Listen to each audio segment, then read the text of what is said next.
Nous sommes vendredi 1er décembre de l'an 2023, dernier tournant de l'année, premier numéro du mois de l'Afrique en bref. Madame, Monsieur, bonjour et bienvenue.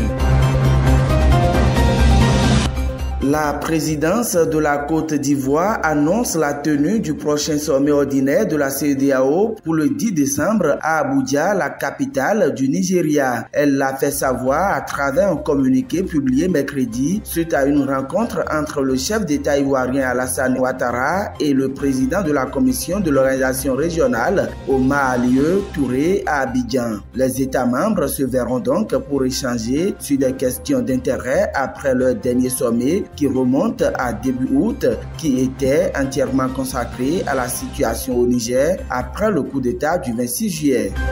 On reste toujours dans le même registre pour dire que la CEDEAO a envoyé des émissaires en Sierra Leone après la tentative de coup d'État. La délégation qui est allée à la rencontre du président Julius Maada Bio comprenait le président de la commission de la CEDEAO, Omar Alieu Touré, le conseiller à la sécurité nationale du Nigeria, Malam Nuhu Ribadu, le chef d'état-major des armées du Nigeria, le général Christopher Musa et le chef du renseignement militaire du Nigeria, le général de division Emmanuel Oudiandeye. Ces émissaires ont réaffirmé l'engagement de l'organisation à préserver la démocratie et la bonne gouvernance dans la sous-région. Par ailleurs, ils ont rassuré le président Julius Maada Bio de leur volonté de soutenir le gouvernement et le peuple de Sierra Leone dans leurs efforts pour le renforcement de la démocratie et la bonne gouvernance.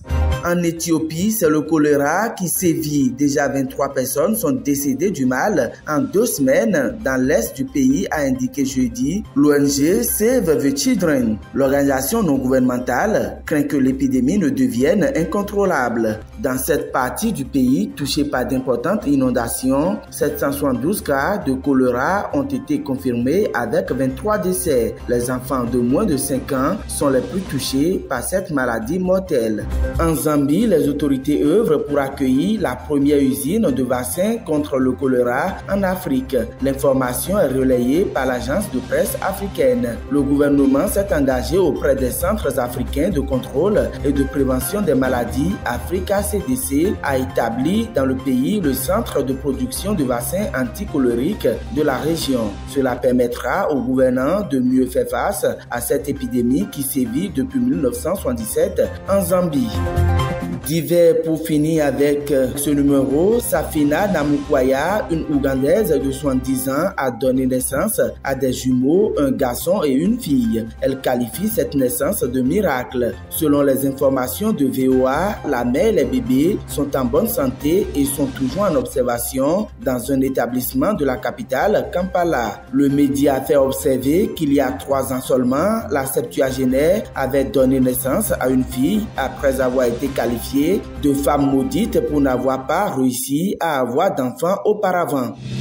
Madame, Monsieur, ce sera tout pour ce numéro de l'Afrique en bref sur Côte TV. Merci de nous avoir suivis et agréable journée à tous.